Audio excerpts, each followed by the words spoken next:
Chiropractors here with my brother Todd. This is Morgan. Some of these Morgan Medeiros. I pronounced it correctly. Yes, you did. I recognize most of the faces here. There's a handful that I don't, but welcome to the clinic. Today we're talking about nutrition in terms of weight loss. One of the things I say to a lot of our patients is that, you know, a lot of our diseases of today versus like 100 years ago, for example, are diseases of abundance versus 100 plus years ago, you know, there were diseases of scarcity. So that in mind, you know, it's not just a calorie thing, like eating less calories, it's what we're eating, and that's kind of the nuts and bolts of this presentation, is, which, you know, Morgan's gonna highlight. But from a chiropractic perspective, you know, obviously being overweight influences the spine. That compression, you know, you have additional compression on the spine, which leads to arthritis, chronic low back pain, osteoporosis, and the like. So also a very important thing to know is those who carry extra weight over time, you're more likely to have hip replacements, knee replacements, for example. And that's something we see a lot, and a lot of that, you know, is preventable. So, you know, it's not ideal to get any body part replacement, really, obviously. You know, it's expensive for one. Two, you know, the downtime, you're gonna be out of the game, out of commission for a couple months. And obviously, you know, different parts aren't as good as your original parts.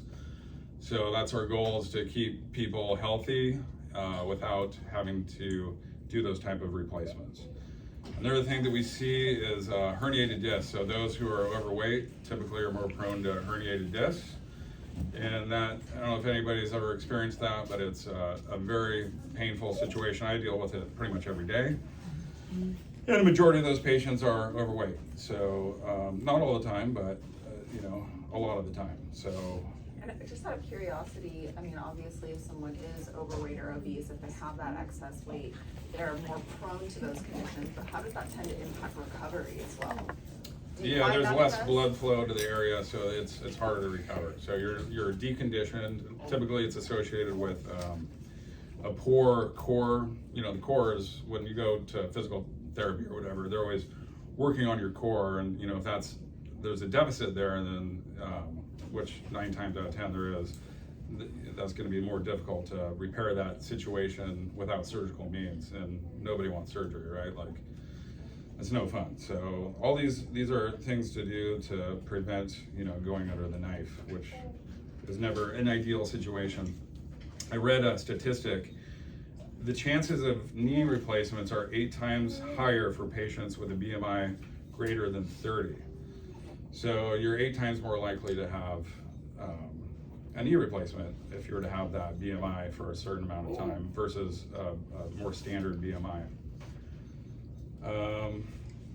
77% of joint replacements of patients under 60 years old are overweight. So again, that's a statistic further highlighting that these joints are just wearing out on individuals that are carrying excess weight for a long period of time. More and more research, again, is showing that inflammation is the root of almost all disease processes, and including cancer. And you know, our diet is very pro-inflammatory. So reducing that inflammation is going to help. You know, the two things that get most Americans, as far as the death rate is concerned, is cancer and heart disease. And obesity and being overweight are direct correlations with cancer and heart disease.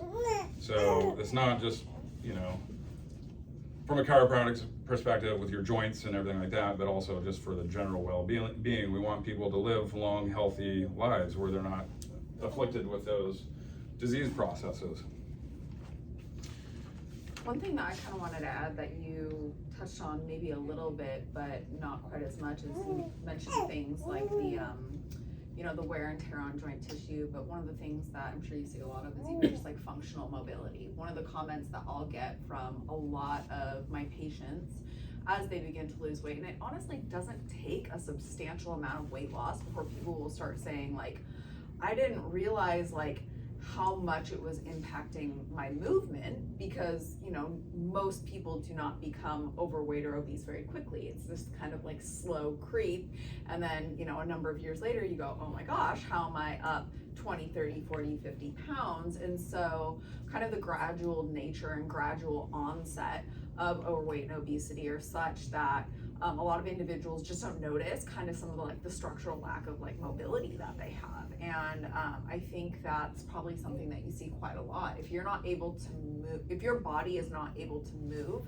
and it's kind of normal, natural plane of motion, you're going to start to kind of try and compensate. And because of that, yeah, it causes all sorts of issues. Absolutely, 100%. And you know, and the name of the game, well, you know, diet is 80% of the game as far as like this is concerned, this whole topic is concerned. 20% is exercise, but if you're immobile, you can't exercise, so you're missing out 20% of that portion of, you know, of health, basically, trying to get your body in a normal BMI.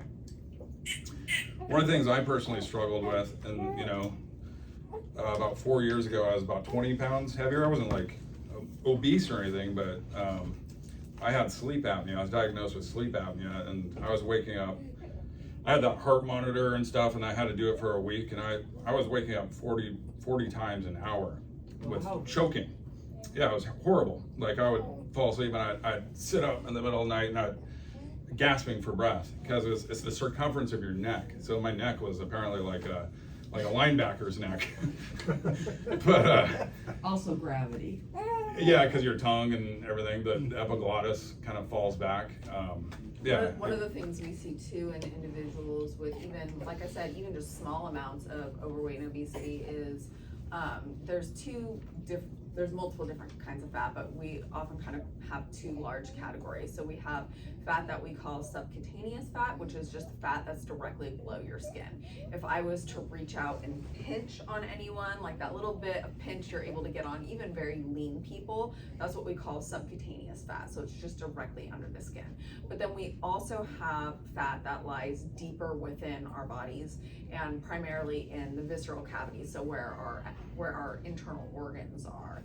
And that visceral fat, what we call visceral adipose tissue, is really the kind of tissue that's really incredibly pro-inflammatory, but because it's all in next to your internal organs, it can also do things like crowd your lungs. We have somebody here who was just pregnant recently. I'm sure you had times where you're like, I'm having a hard time breathing, not because you were filled with extra fat, but because you had extra content in your abdominal cavity. And you would you will hear people say like, it's getting hard to breathe because I feel like the baby's I had panic attacks from that. Yeah, I've heard that before. Yeah, and so again, for a lot of people, it's not just what's around the neck and all of that. It's, you know, what is in and around your lungs. And at the end of the day, you know, when you are laying down, gravity does work against you a little bit that way. And the other thing I would say with sleep apnea is oftentimes sleep apnea is actually silent apnea.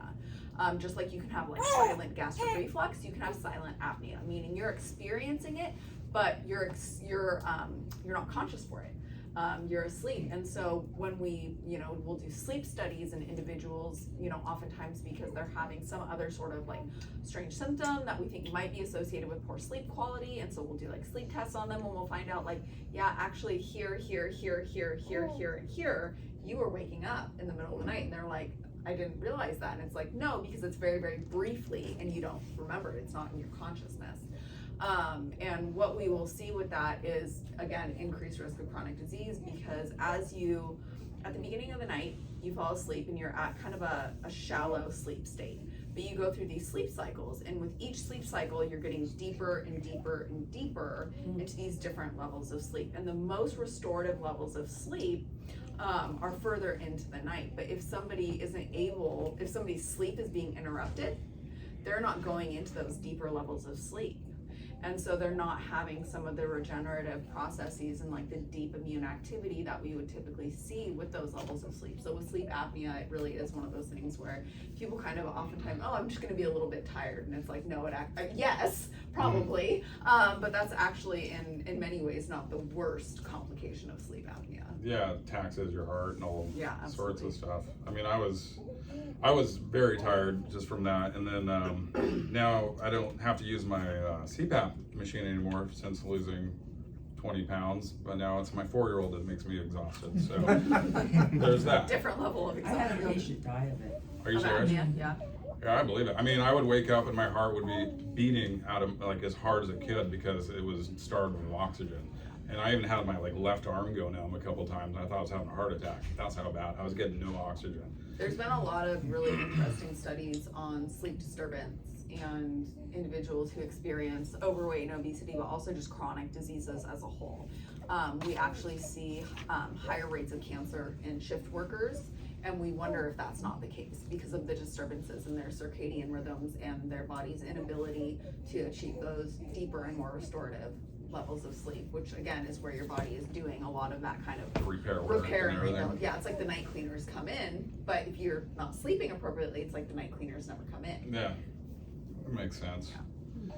But yeah, so you know, like I said, I'm no longer on the CPAP machine, and that's my personal story. I didn't, you know, otherwise I'm pretty healthy, and we all have our different degrees of stuff we struggle with. But I implemented a lot of stuff that Morgan is now going to kind of talk about.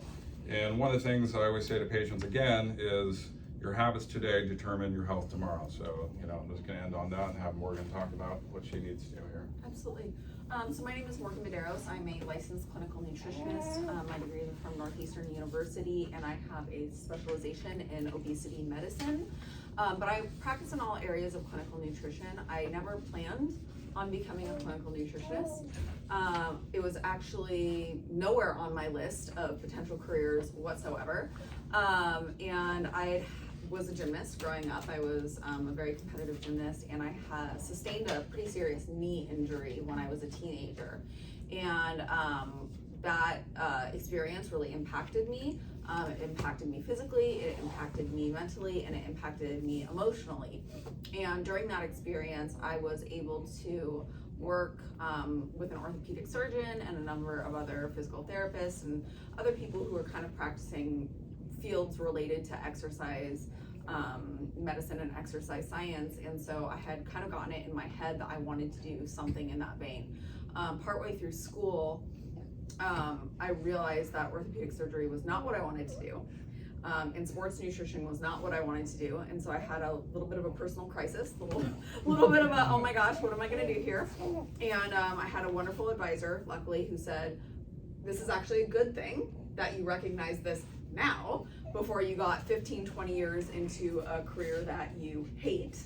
And so I just kind of started getting, you know, put through all the different rotations. You know, I started in sports nutrition, and then I moved to things like pediatric nutrition, and working with the parents was too much for me. And, you know, oncological nutrition, which is very difficult from an emotional and mental perspective. And once I was kind of in the nutrition field and just kind of started poking around, I ended up in obesity medicine, and I shocked myself by loving it because I really loved the ability to work one-on-one with patients. I found that was what was really missing for me with orthopedic medicine or anything in kind of the sports sciences was everything there is very black and white, fix it and move on.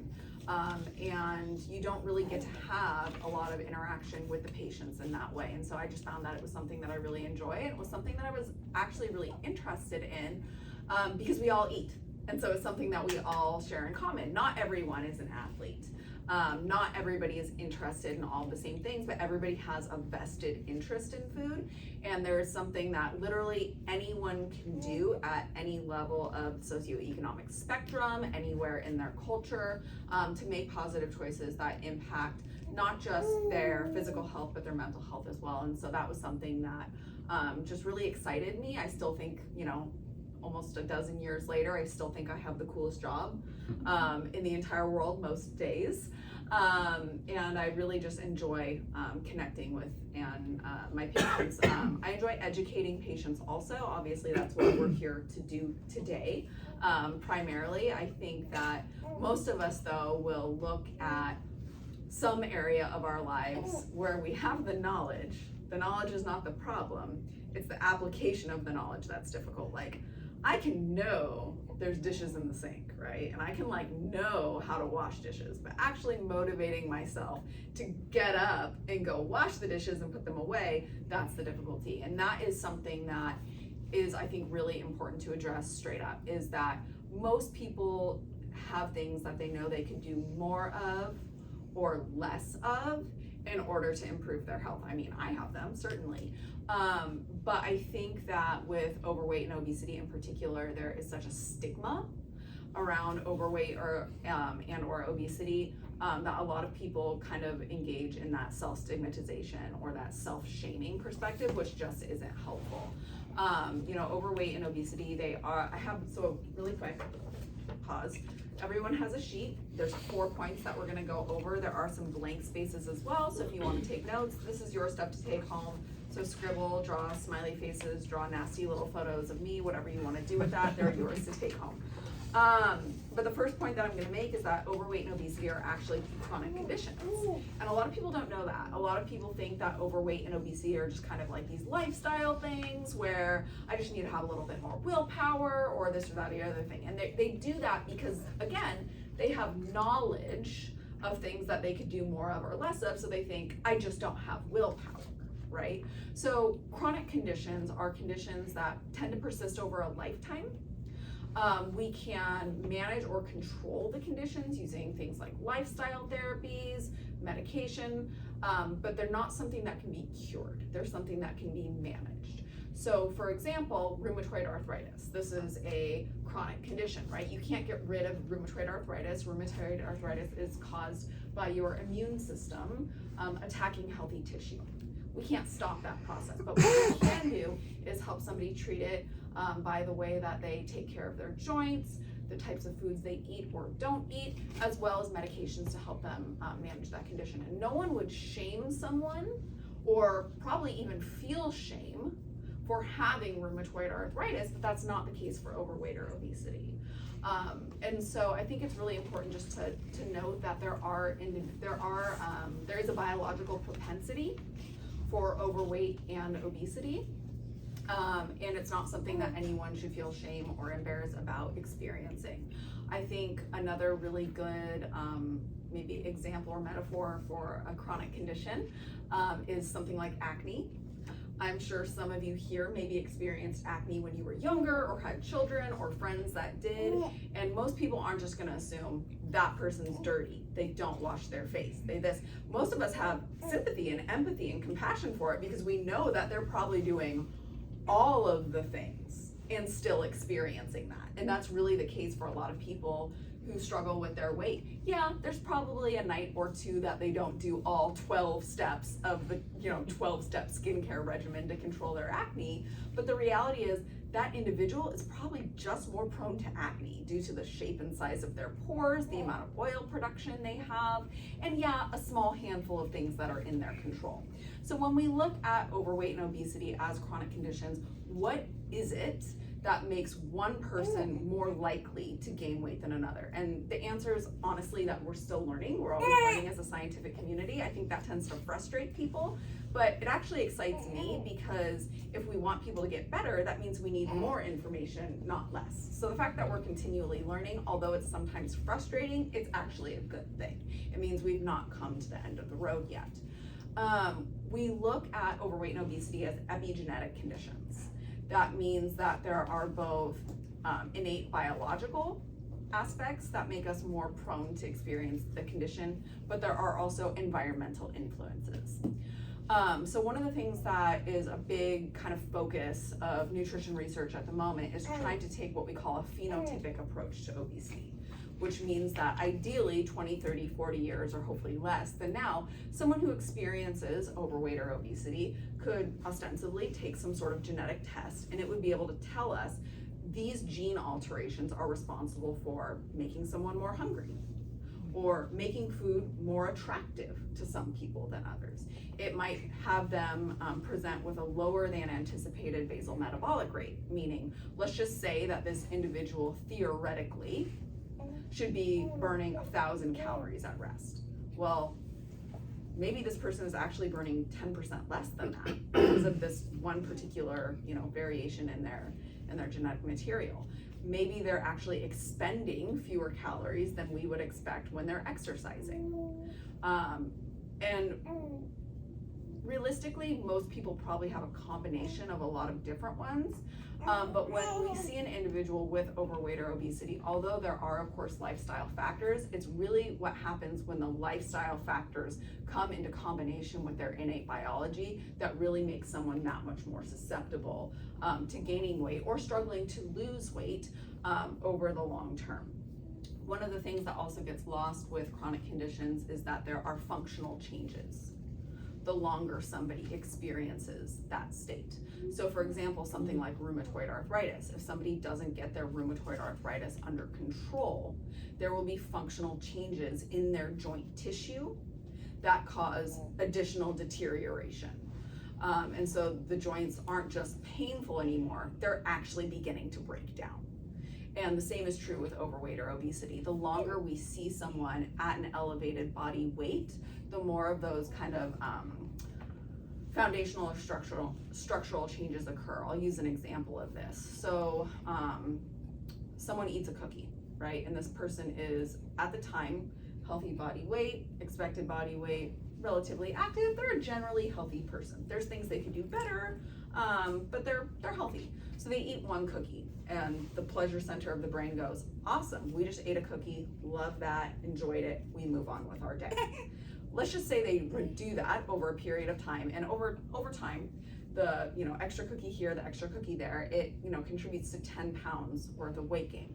So one day they go to eat their cookie, and all of a sudden their brain is kind of like, I think I'd like another cookie. What is it that made them want the second cookie? They've been satisfied with one cookie the entire time. Why do they suddenly want the second one? And a lot of people are like, they're greedy, they're not satisfied. Well, yes and no. Their set point changes. Their brain, what has happened now. Drug to get Exactly. So Yeah. what happens The is their dopamine brain develops tolerance. And so once you are at an elevated weight, your brain develops tolerance much more quickly. So now you're having 2 cookies. Well, now the weight continues to come on and you're another 10 pounds later, and then they're at 2 cookies, and all of a sudden the brain is going, I think I'm kind of sick of cookies, but you know what goes really good with cookies? Ice cream. And so now you're having 2 cookies and ice cream, and now it's nightly ritual. And it's not because the person themselves is greedy, it's because their brain is saying, why aren't we getting the same response? The little mechanisms in my brain, they're not lighting up anymore. We need more. And again, those foundational changes and structural changes begin to occur once somebody is at a higher body weight for a sustained period of time. Does anyone have any questions about overweight and obesity as chronic disease states that they'd like to ask before we move on? No? Okay, cool. Next point goes along with that. So while energy balance plays a significant role in body weight, there are a variety of factors that may make any one individual more or less susceptible to overweight and obesity. So we talked about like the phenotypic nature of obesity, meaning that there's multiple reasons that this person may eat more. There's multiple reasons that this person may be more attracted to food or less satisfied by food. And there's multiple factors that influence how many calories somebody is burning at any one particular time. So we're kind of talking about like that innate biology, but we also would be remiss if we didn't talk about like culture and society. If we were to go, I was born in 1990. I will be 34 this summer, and even just in the time that I've been alive, the food landscape has changed immeasurably. I mean, when you look at the kind of average grocery store and just the sheer number of products that's in it, as Americans, we accept that as normal. Like, we accept that, like, when I go to the grocery store, if you had to put a number, let's just say I wanted to buy a box of cereal. How many different boxes of cereal would you reckon are on? Yeah. I don't know, 100 maybe? Probably close to 100 choices in breakfast cereal, right? If I was, and you know, when I travel abroad and I go to a grocery store, the grocery store is as big as this, as like this building, maybe. Like there's maybe 5 choices in cereal, period, right? They just don't have the number of options. And their options honestly tend to be healthier overall. Even their junk food is healthier than our junk food.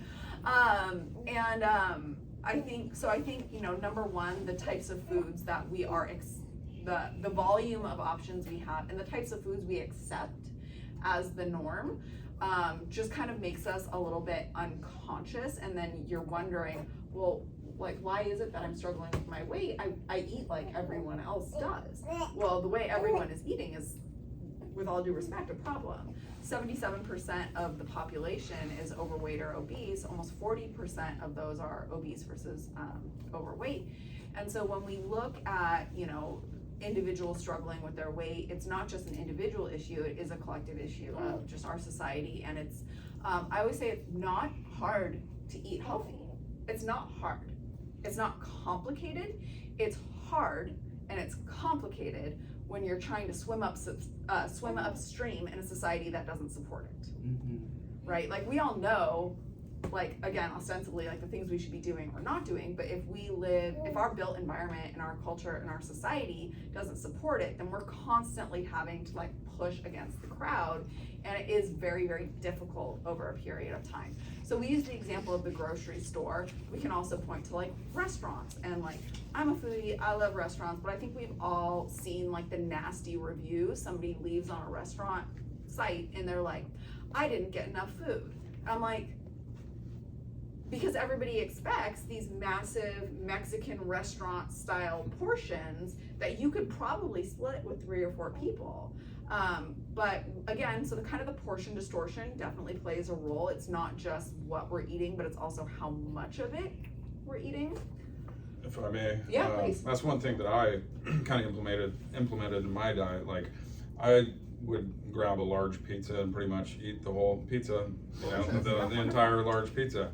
And I still enjoy pizza, I love pizza, but I'll have like a large salad, then I'll have like maybe 1 slice of pizza or 2 slices of pizza. So it's that kind of rewiring, you know, like the portion control, choosing more of the good stuff, and you can still have the bad stuff. Yeah, taking a more volumetric approach to it of I'm gonna fill up on salad. Yeah, you're getting full, but then at the end you're kind of treating yourself. Oh, that's the dessert. You know, you're getting the pizza still. Well, and that's something, and that's honestly something that a lot of other cultures do as well. Is they kind of have a flip-flopped approach to where, you know, the really healthy components of the meal tend to be the largest components.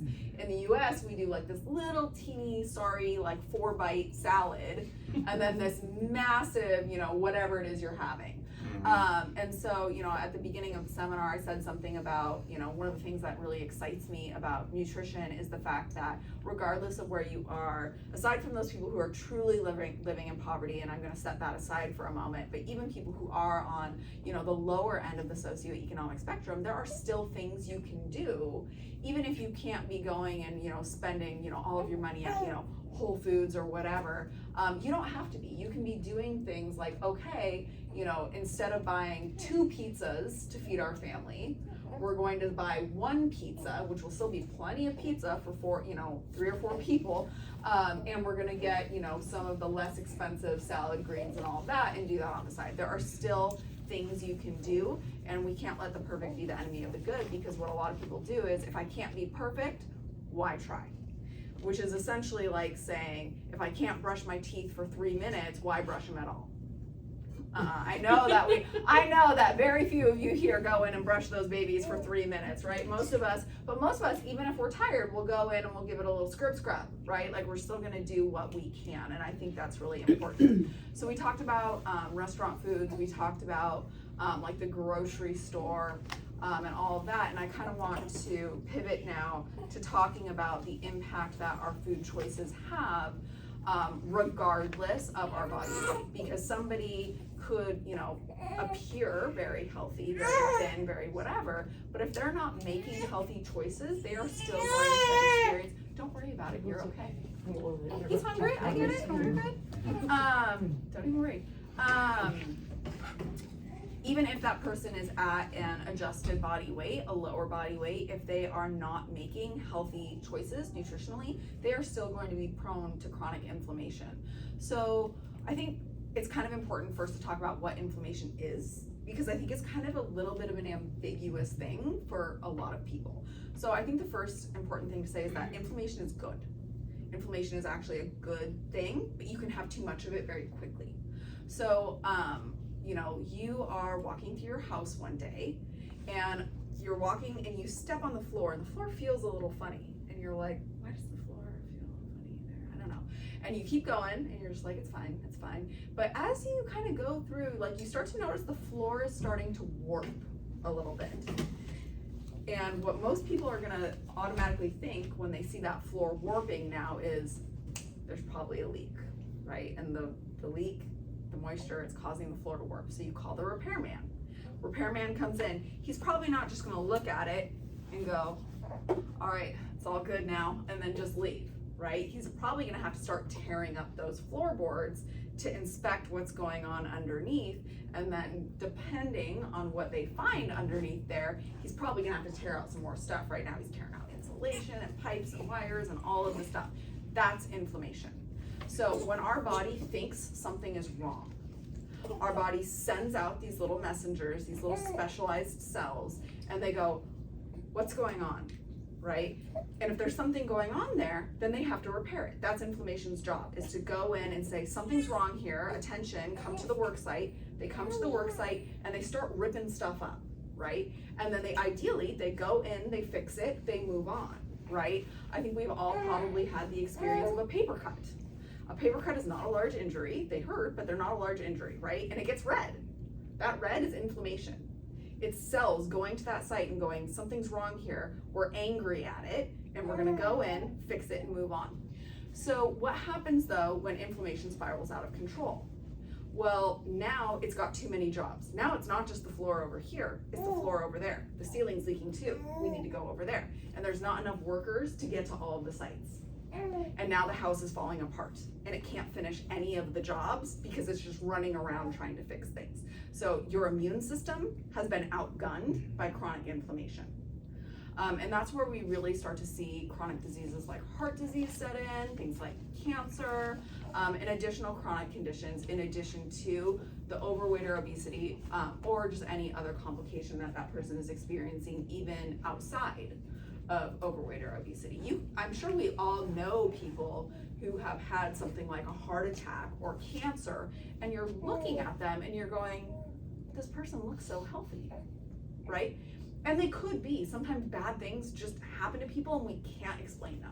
But oftentimes there are some little factors where it's like, oh, but what about that? And what about that? And those lifestyle factors really do create the majority of the burden of chronic disease that we see, and inflammation does play a role. So inflammation, like I said, it's not bad, but it can very quickly spiral out of control, either due to overweight or obesity themselves and or the dietary choices that we are making. Overweight and obesity themselves are what we call pro-inflammatory conditions. A lot of people think about body fat as just kind of like extra, like you just put a little too much extra stuffing, it's just an aesthetic issue. I don't like the way it looks, is what a lot of people think. But it's not just benign tissue, it doesn't just lay there. It is active biological tissue, just like any other tissue in our bodies, and it does secrete pro-inflammatory molecules that then just contribute to that disease process. So just by losing weight, somebody can reduce the inflammatory burden on their body and reduce their chronic disease risk. But with that being said, things like highly processed foods, ultra-processed diets, they do play a significant role, not just in gaining weight, but the inflammatory cycle as a whole. And when we look at the diet of the average American, you know, like Dr. J said at the beginning of the session, it's not just about an excess of calories. It's also about a excess of things like saturated fat, which is pro-inflammatory, and we'll get to that in a second.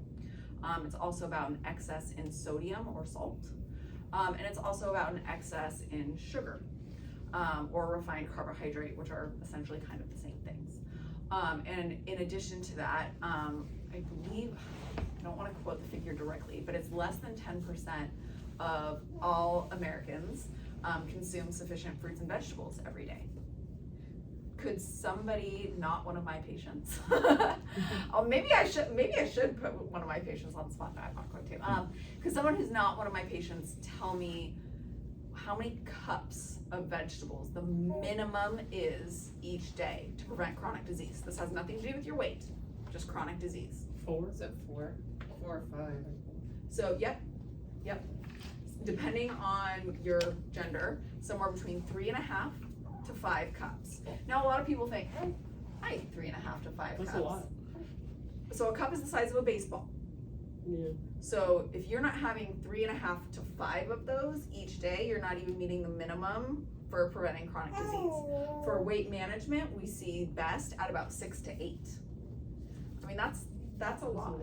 Yeah, but when we look at cultures who tend to do, it's not a performance, but you know what I mean, who tend to experience the healthiest outcomes in both weight management and longevity, the majority of their diets are what we call plant-based foods. And I'm not talking necessarily about veganism or vegetarianism. I'm just saying that sometimes that is a part of it, but the majority of their diet really is like plants. It's fruit and a lot of vegetables and, you know, some beans and this and that and the other thing. And one of the reasons for that initially, just from a social and cultural perspective, was it was inexpensive.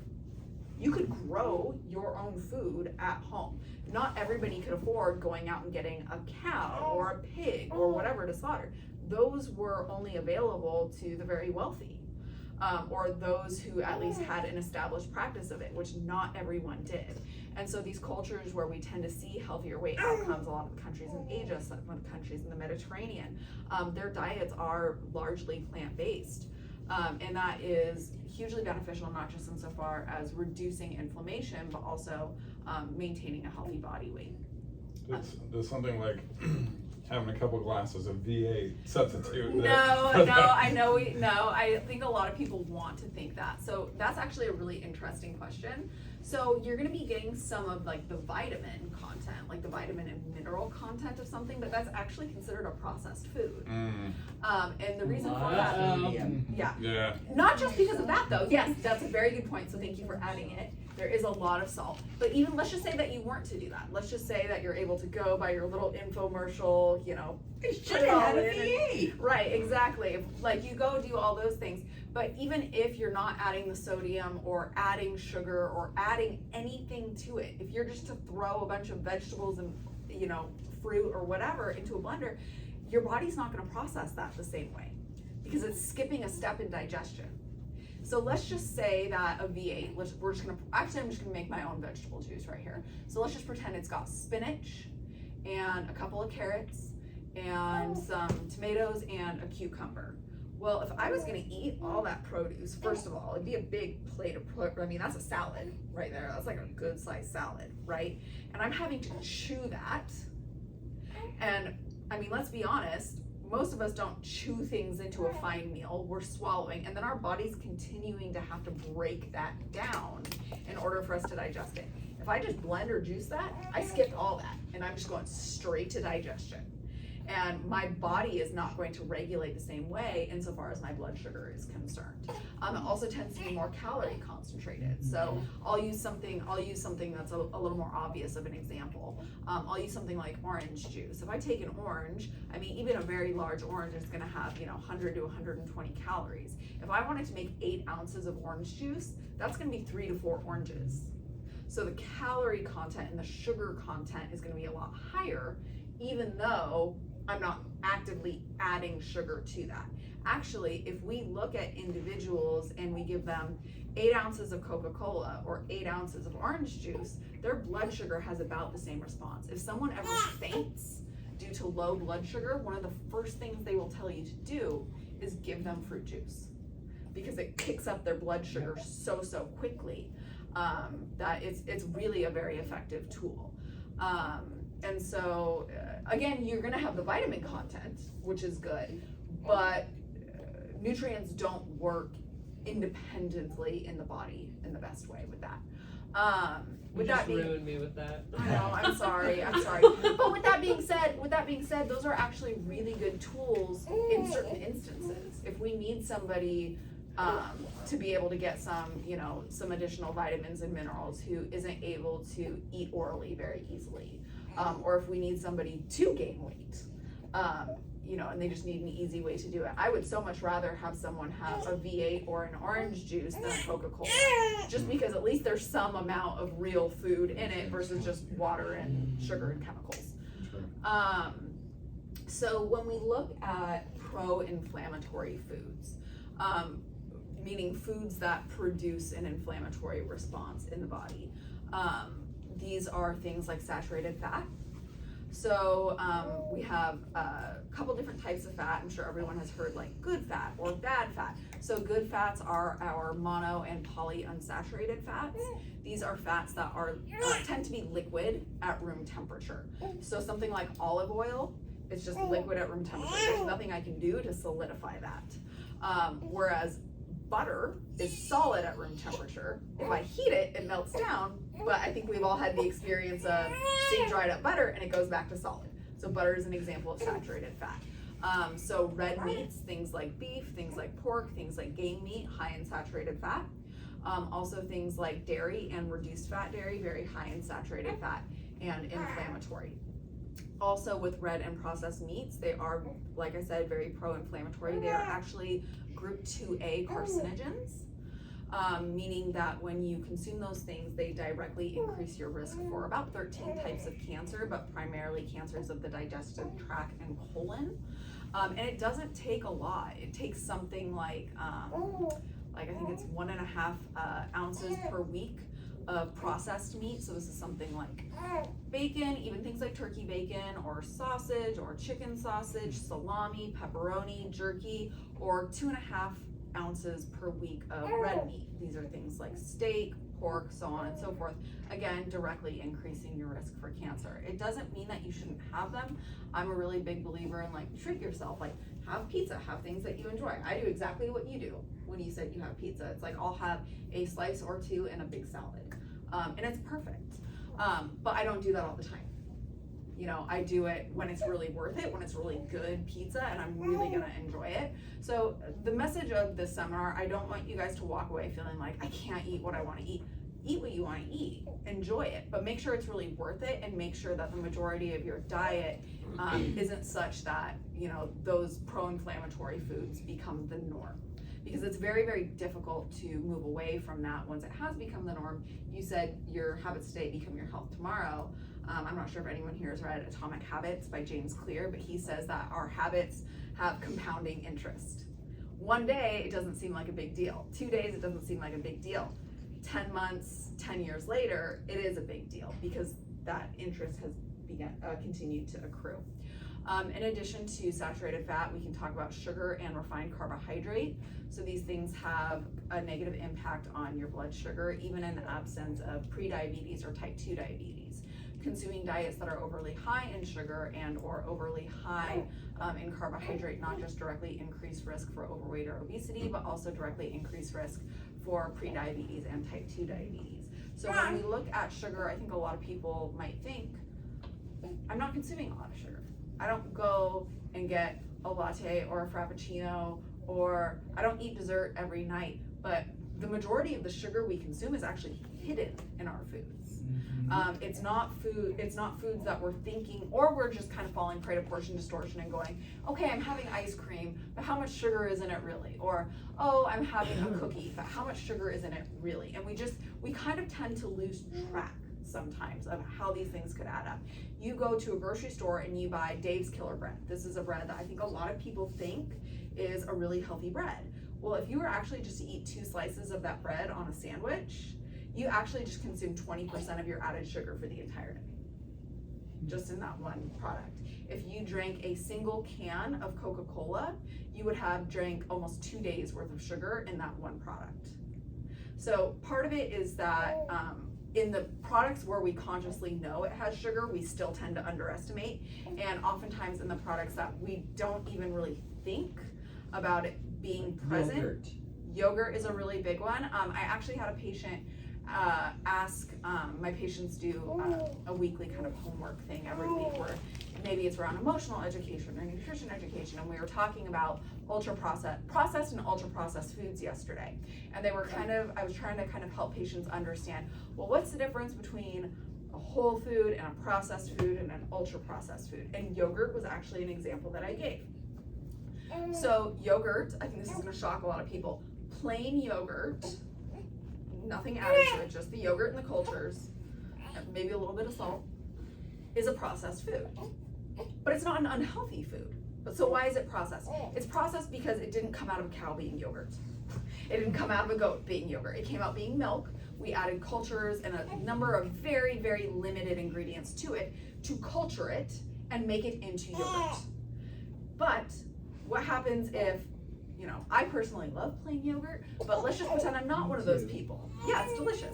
But let's pretend I'm not one of those people and I don't want that yogurt. I want Yoplait vanilla bean.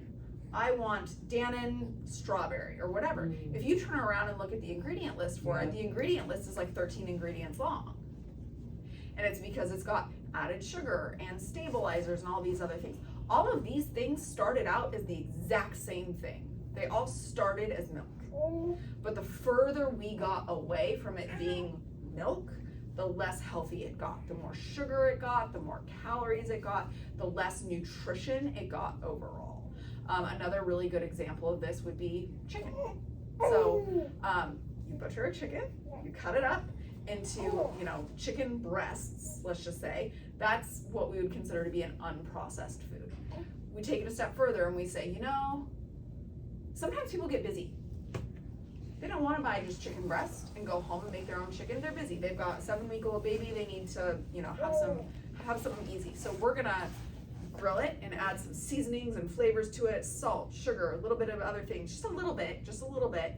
And we're gonna grill it and sell it in slices in the Tyson bag at Costco. And you can just thaw it out and throw it on your salad. This is what we call a processed food, right? Again, it's not a super unhealthy food. There's some sodium added to it, maybe a tiny bit of sugar, some preservatives, but it's not awful, right? It's a good alternative, right? To the best alternative, which would be just doing your own, right? Let's take it a step further though. Well, my kids don't want to eat grilled chicken. What kind of kid likes grilled chicken?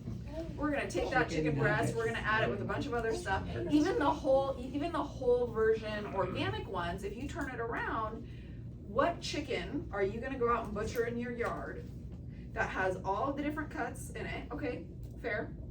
A chicken should have all the different cuts, so we got that, right? What chicken has stabilizers? What chicken has breadcrumbs added to it? What chicken has salt added to it? Those things are not present in nature. This is now an ultra processed food. And so 70% of the calories consumed by Americans are from ultra processed foods. And it's actually a higher percentage for children. So we talked about It bastardizes their brain chemicals and their taste buds. It absolutely does. And when we look at sugar in particular, the average American is actually consuming about 3 times the amount of sugar they should be on a daily basis. But again, that's because most of it is hidden. When we look at something like sodium, I don't know that I have to talk very much about sodium, except to say again that it is largely unconscious. The majority of the sodium we consume is not us adding salt to our food. It is the sodium that is hidden in other foods. Actually, the majority of the sodium in the American diet comes from 10 food products. Just 10 food products. Does anyone want to guess just a handful of them? I'll tell you if you're right or wrong. Potato chips. Potato chips. Processed snack foods, I think, is one of them. Oh. But it's not the top one. Soda? No. There's not a lot of sodium. Lunch meat? So that's top 3. So processed meat products are in the top 3. Something that goes real well with that. Bread. Yep, cheese, bread is cheese. number 1. Bread products are the number 1 source. I was gonna say of like sodium canned soups and canned Yep, foods. and I think that's the other one in the top 3. I think And it's canned frozen foods. foods, frozen TV Frozen dinners. foods, because they have a lot of preservatives. Any kind of like ready to eat product that you get is oftentimes going to have a lot of sodium. And I'm a salty girl. I love salt. But I do watch it, but when I look at some of my favorite foods, they are, saltier. But yeah, so popcorn is kind of an interesting one because popcorn is actually so plain on its own that even just a little bit of salt shows up really big and bright. Where salt tends to get lost is things where there's a lot of other flavors going on, which is because if you're eating just salt, it doesn't take a lot, does it? You could put a couple little grains on your finger and lick it, and it's like, whoa, that's salty, because your finger's not supposed to taste like anything. But if you put a couple teeny little grains of salt on a hamburger, you're not going to notice it as much. There's a lot of other flavors going on. Even a hard-boiled egg, you put a lot of salt on a hard-boiled egg when you're like, okay, here we go. Yeah. At one bite, I just had how much salt? It adds up really quick. And I think that's kind of one of the things that makes overweight and obesity really difficult is people look at all the attempts that they're making, and they are making a lot of attempts. They're just outgunned by the built food environment that we have. Like I said, eating healthy is not complicated, and it's not hard. It's hard when you're in a society that doesn't support it. When I go overseas, I don't see, and this is, again, I'm very much an anti-shame, anti-stigma person, but you just don't see as many people who are overweight or obese. And if you do, it's the tourists. Yep. Their cities are more walkable. They tend to just have more activity built into their day-to-day. Like Dr. J said, your activity, just your non-exercise activity and your activity really only accounts for, you were actually quite right on that statistic, about 20% of an individual's weight. And so that 80% is sizable, it's impactful, and it's really difficult to achieve when you are consistently trying to swim upstream in not just a society that doesn't support it, but sometimes maybe a family that doesn't support it, maybe sometimes friends that don't support it. And even if they're not actively discouraging you, it is very difficult to, I work with a lot of teachers and a lot of nurses.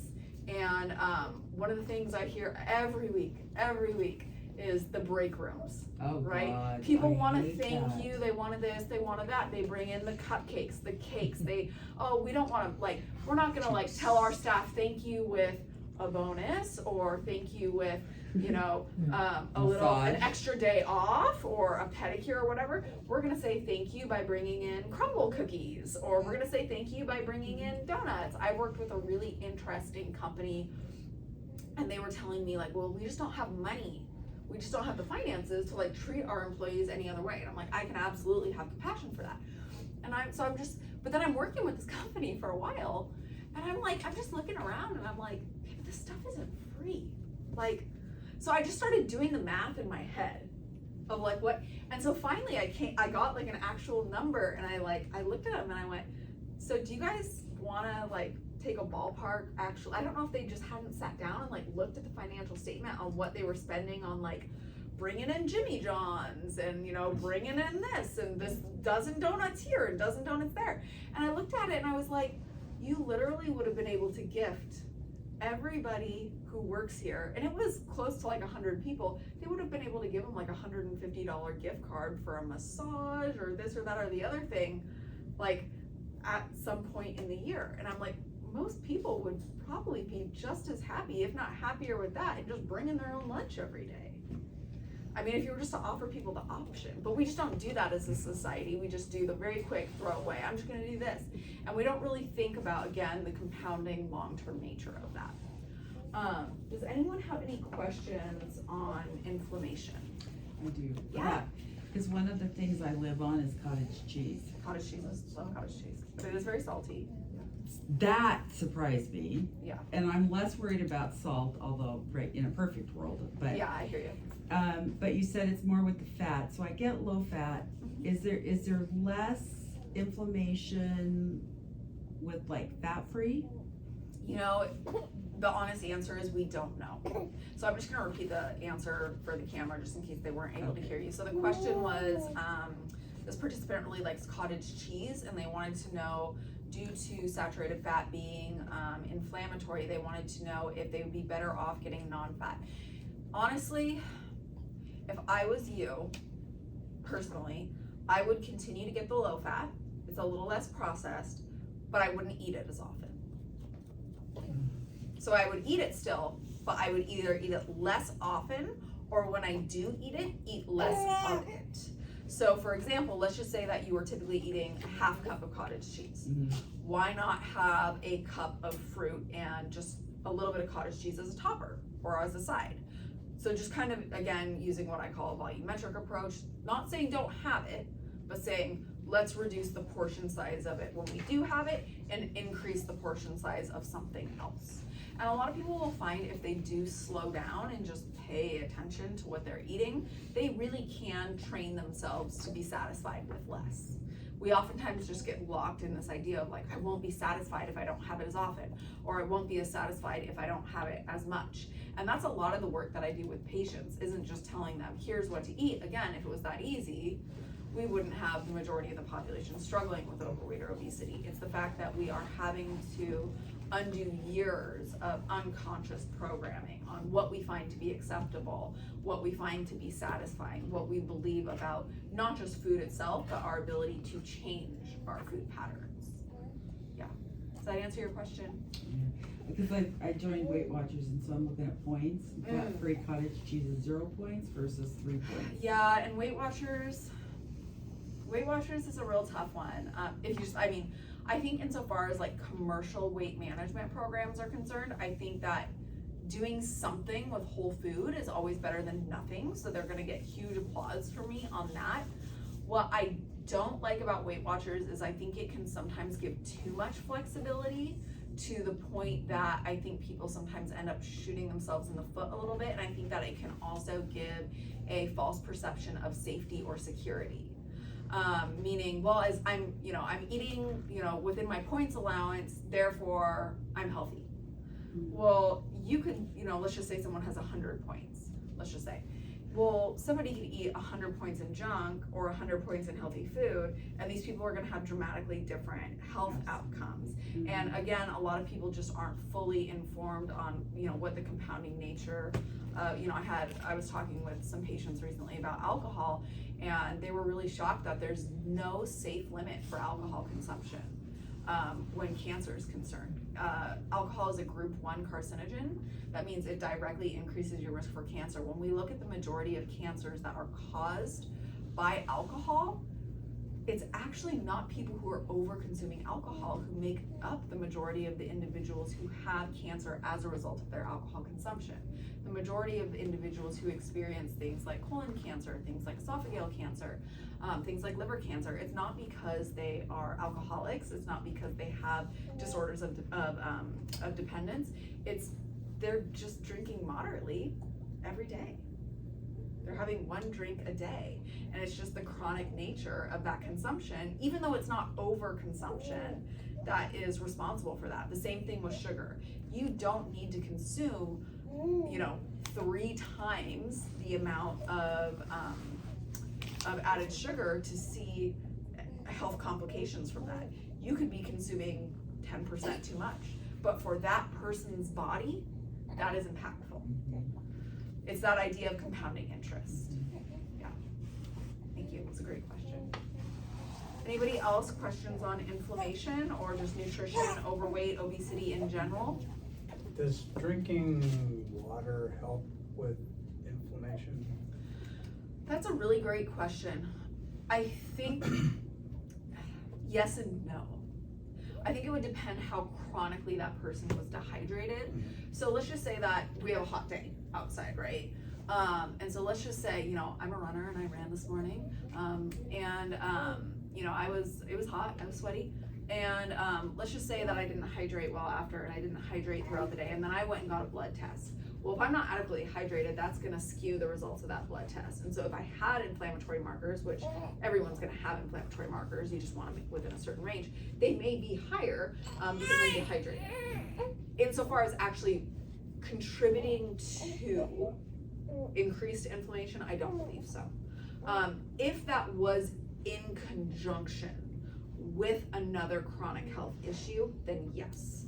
So for example, if somebody had like a renal condition, like a kidney issue, because your kidneys are partially responsible for your water balance, right? So something like that, then yes, absolutely. But in the average, moderately healthy person, yeah, great question though. But hydration is really important. We know that even with mild dehydration, we tend to see people experience more fatigue. We tend to see people experience lack of concentration. And so, you know, how are you feeling when it's, let's just say 3 p.m. on, you know, a random Tuesday, and you're feeling a little tired, you're feeling a little lack of energy, you're feeling like you can't really concentrate, and now there's a bowl of M&Ms right here. It's like wake myself up with a couple M&Ms, right? And so I think that hydration is important, and we do see in general that people who are sufficiently hydrated, we do tend to see better health outcomes overall, so I'm never gonna discourage it. And just a fun little statistic for you guys, since it's getting hot out, a lot of people don't know how much water they're supposed to drink per day. So you wanna take your body weight in pounds, and then you wanna consume at minimum 1/2 ounce per pound of body weight. So if someone is 200 pounds, then they should be drinking at minimum 100 ounces. I never get off the toilet.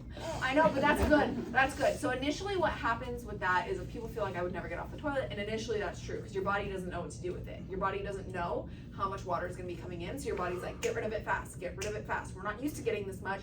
We don't want to be waterboarded, get rid of it fast. But then after a while, once your body gets used to it, you're able to hold it for longer, unless you've had children. In which case, it's just hang up the hats now. You're not even at menopause yet. So. No, that too. It gets the guys too, it just gets them later. But no, so hydration is important, and it is something that I definitely encourage in all of my patients, and it's something that I ask about because most people are not consuming enough water, certainly. Especially since we have diets that are so high in sodium, it kind of makes it that much more important. You definitely can't like flush it out unless you're doing something that's really unhealthy for you. But yeah, as a whole, hydration is important. You can also give that statistic to your football players, but what you should tell them is that the more active you are, the higher you need to go towards that 1 ounce mark. But because they're also losing sweat, that's where something like an electrolyte replacement beverage, so not the sugary variety, a lot of people, I was gonna say just like 0 calorie Powerade. Yeah. Is a really good one. It is a little bit more processed, so it's not something that I recommend having like on a daily basis. But like Catherine, for example, one of my patients here is a wonderful runner. And so for someone like Catherine, if she was training in the heat, that's definitely something that I would recommend, saying, hey, you know, after your run, have 8 to 12 ounces of like a Powerade Zero or something like that to replace the sodium that's lost in your sweat.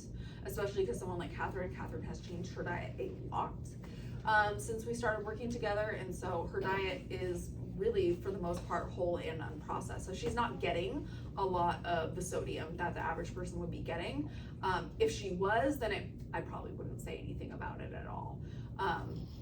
But certainly that is something that's important, especially, you know, for those young athletes as well who are still growing. We actually have it written into our practice schedule, water every 20 minutes. Good. But we also have 120 players, so it's a little expensive. Just out of curiosity, how old?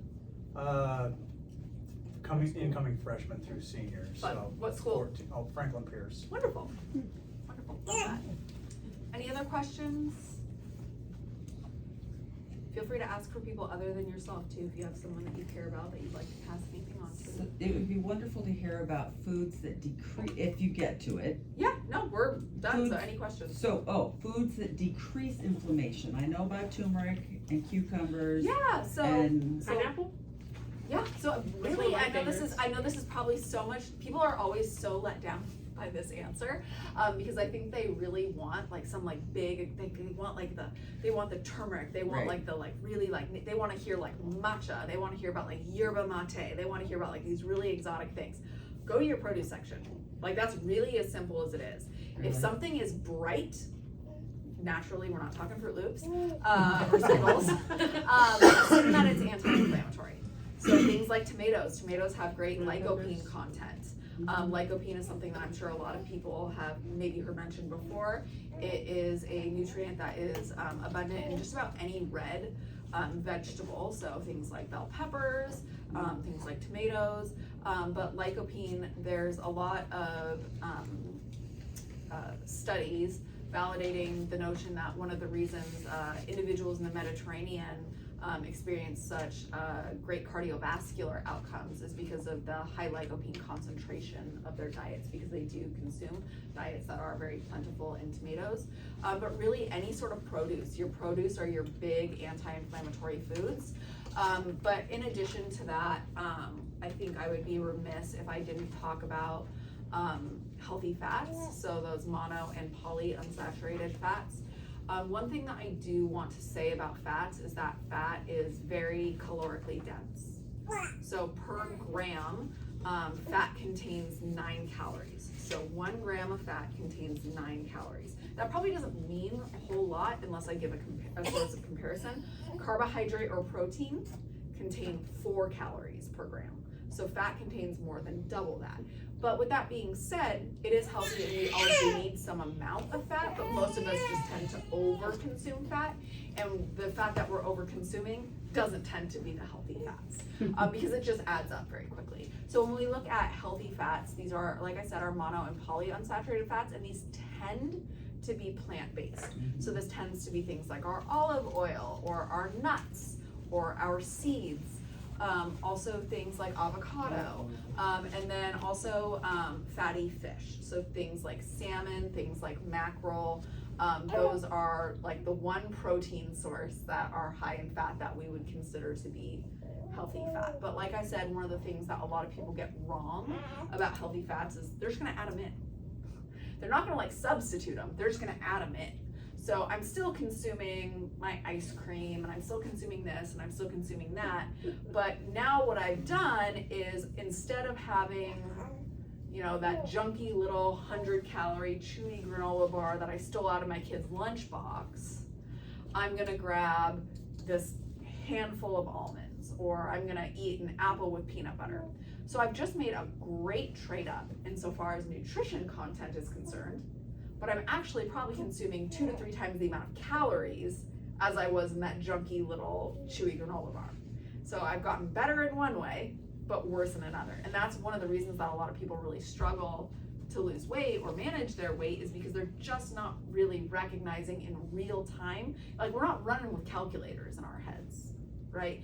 And even if we're counting, are we counting the right things?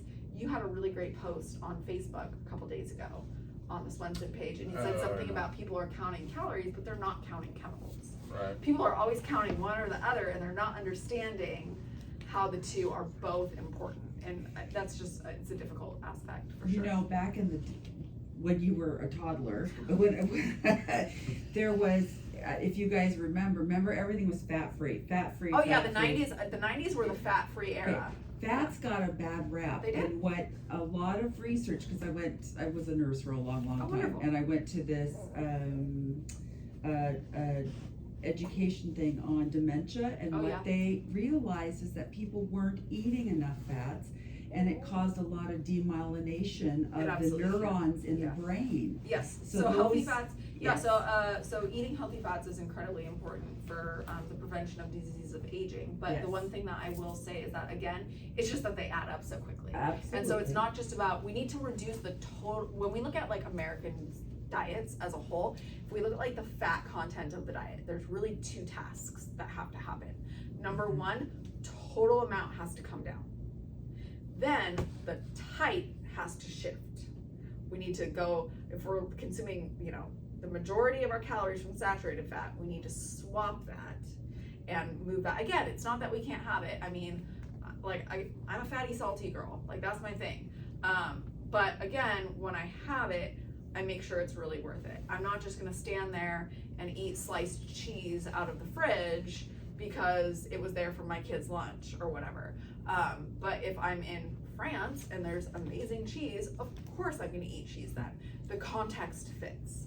I'm not just buying it. Like, I don't buy, like, so personally, I'm single, I don't have children, I have a dog, and he weighs 23 pounds. He would love to have all of the leftovers, but he would not weigh 23 pounds for very long if we ended up splitting food. So I have to be really thoughtful about what I buy, because I'm just not a wasteful person.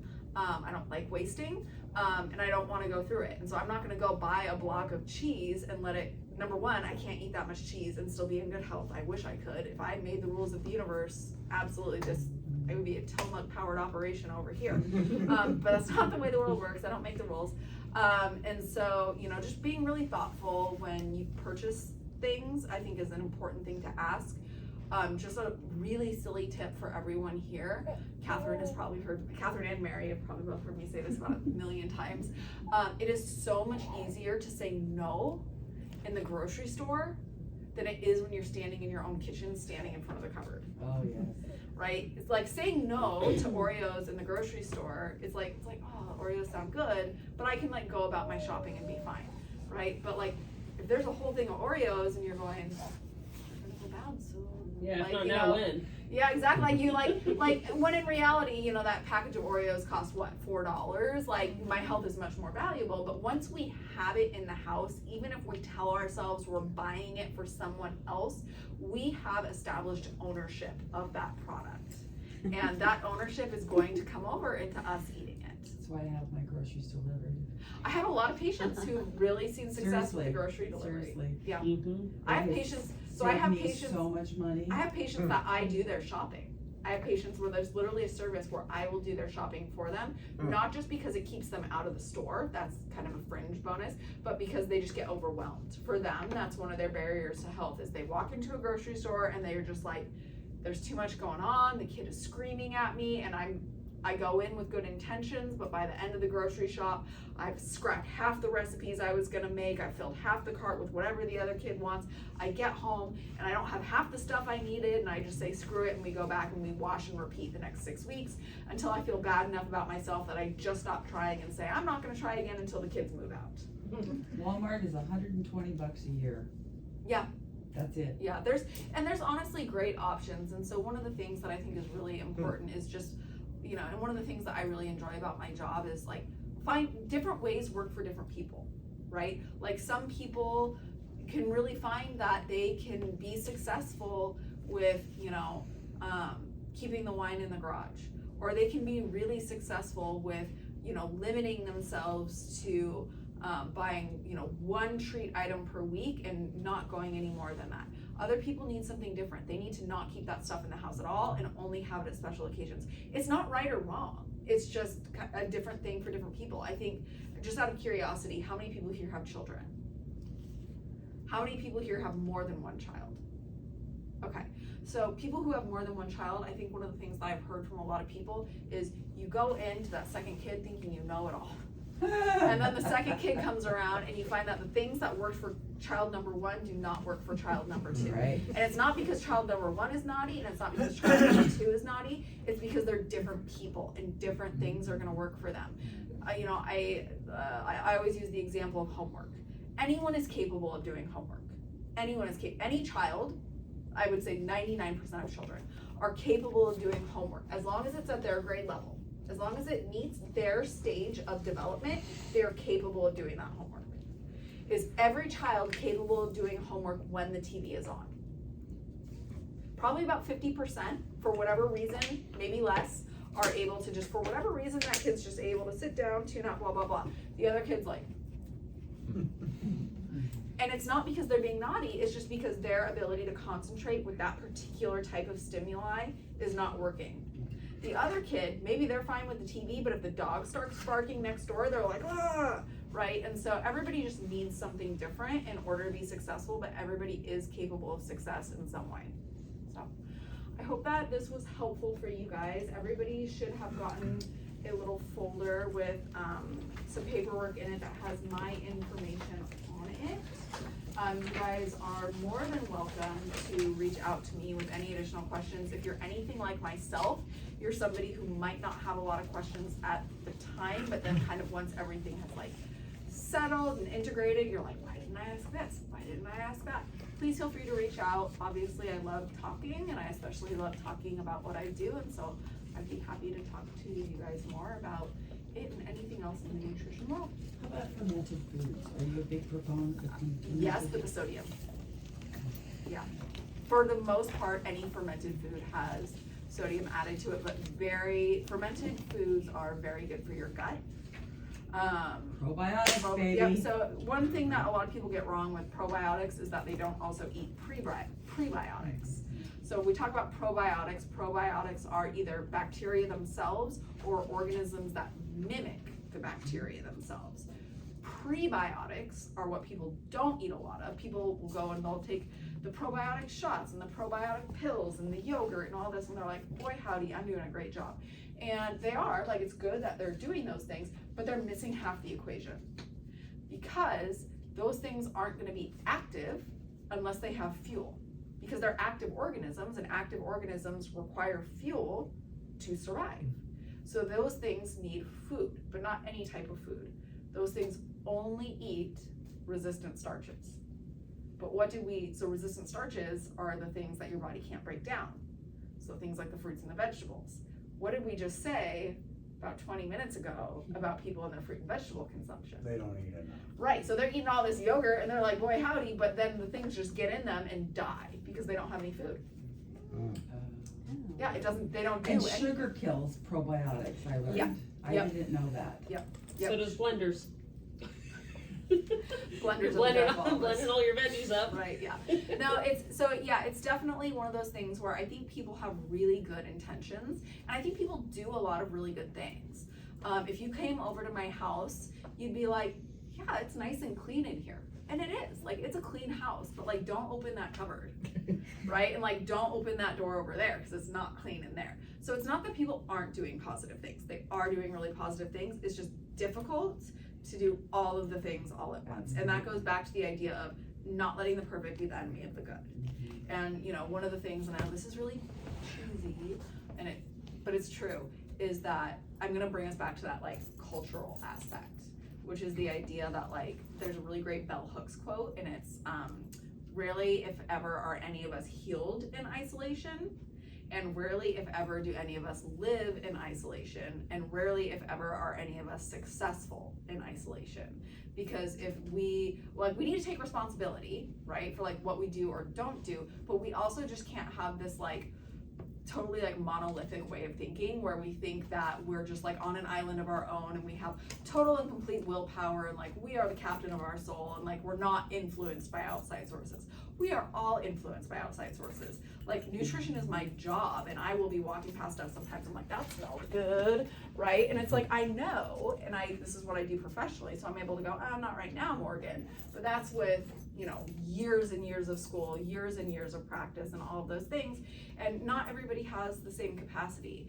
And then throw in emotions and all of those other things. And it's complicated to do it consistently, but possible.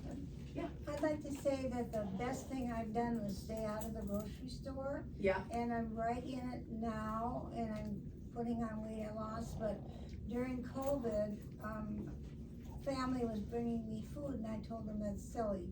I'm just gonna order food. So I started with, and I still do, stay with Smith Dairy because they have a lot of organic food. And I didn't go to the grocery store for about a year. And now I'm going back, and it's just a terrible hook. The smells, It is. all the stuff all the choices, and I can't believe what it means to Thank you. not go to the grocery store. I think one of the best things you can do too, and I know this is a really silly hack. This is the last hack I'll offer you guys, so I'll let you guys get on your way. But the silly hack, if you struggle going to the grocery store, start going to a different grocery store. Oh, that's true too. Because what your brain has done is it's established a link to that specific grocery store.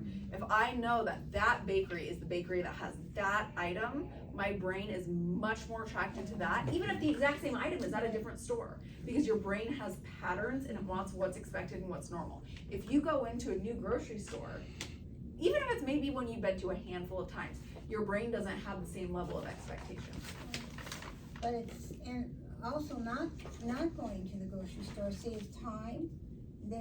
People look at the money it costs, but it doesn't, because it saves your time, saves your gas, and you get, I only get the good whole foods rather than all the other stuff, and it just makes my life more simple. I know Friday morning, get the order in the door, and I'm done for the week. I'm glad that you found something that works so well And for you. Smith Dairy, is just a really good source because they have almost all good food. You know, their meat is processed, but then I live with hunters and fishermen, so I don't have to buy all of that. I Well, can that's get elk lucky. and fish back, just all the time. But the vegetables are organic, strictly, and I slip up on butter. I love butter, but they have organic eggs. Good. I'll definitely keep an eye on that Changed my resource. life. Thank you for sharing. That's a great resource. So, Well, thank you so much, everybody, for coming out. Like I said, please feel free to reach out, and always happy to